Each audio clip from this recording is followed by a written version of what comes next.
Israel mengatakan bahwa 6.000 bom telah dijatuhkan di wilayah Gaza saat perang dengan Hamas. Diketahui serangan udara menghantam Gaza untuk hari ke-6. Itu beriringan dengan meningkatnya jumlah korban tewas dan ketakutan akan bencana kemanusiaan di daerah kantong Palestina yang terkepung. Pada Kamis 12 Oktober, Israel mengatakan pihaknya telah menjatuhkan 6.000 bom berbobot 4.000 ton di Gaza dalam 6 hari terakhir. Imbas dari jatuhnya ribuan bom itu adalah menewaskan lebih dari 1.400 orang. Para pejabat di Gaza pun memberikan keterangan. Mereka mengatakan korban tewas termasuk 447 anak-anak, 248 wanita, dan 10 petugas kesehatan. Bahkan pada hari Kamis saja, korban tewas mencapai lebih dari 150 orang. Seluruh lingkungan di Gaza yang dihuni oleh 2,3 juta orang, setengah dari mereka adalah anak-anak, telah hancur akibat pemboman yang terus-menerus. Tak hanya itu, juga memaksa 338.000 warga Palestina meninggalkan rumah mereka untuk berlindung. Menurut Kementerian Kesehatan Palestina, jumlah korban tewas di tepi barat meningkat menjadi 31 orang serta lebih dari 600 orang terluka. Sedangkan di pihak Israel setidaknya 1.300 orang telah terbunuh serta menahan sedikitnya 100 orang pada Sabtu kemarin.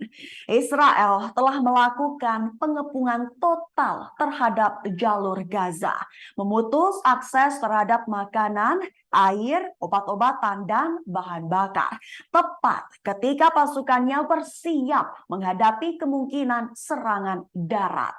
Dan berikut reka perkembangan terkini menurut Al Jazeera dikutip pada 13 Oktober 2023.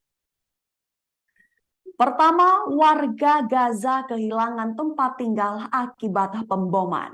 Kantor Kemanusiaan PBB memberikan keterangan terkait imbas pemboman Israel di Gaza.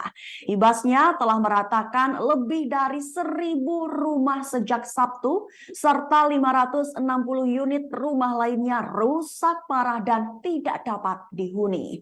Kini terbaru, sudah lebih dari 12.600 rumah mengalami kerusakan akibat serangan udara Israel.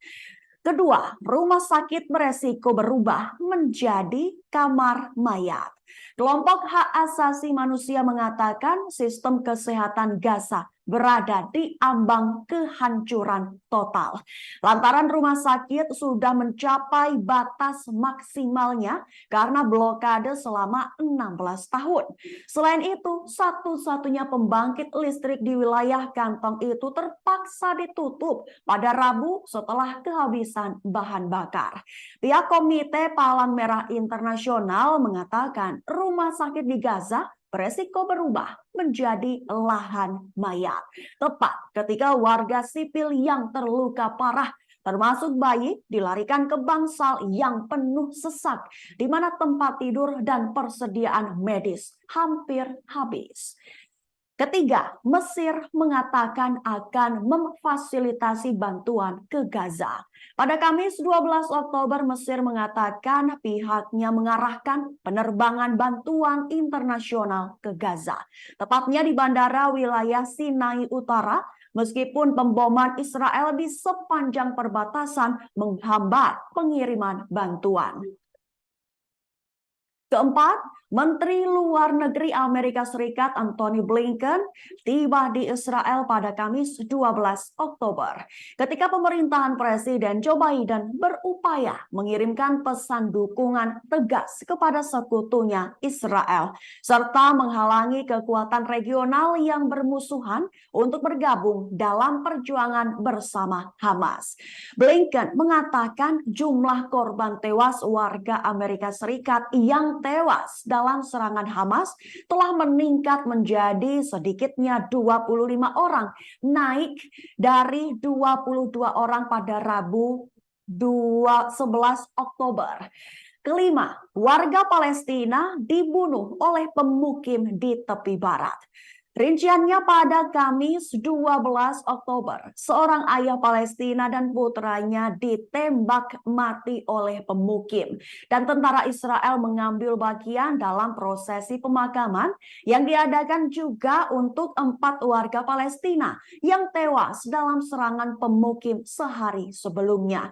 Juga pada hari yang sama, 2 warga Palestina terluka oleh pasukan Israel. Hal itu dilakukan lantaran seorang pria diduga menembak di kantor polisi.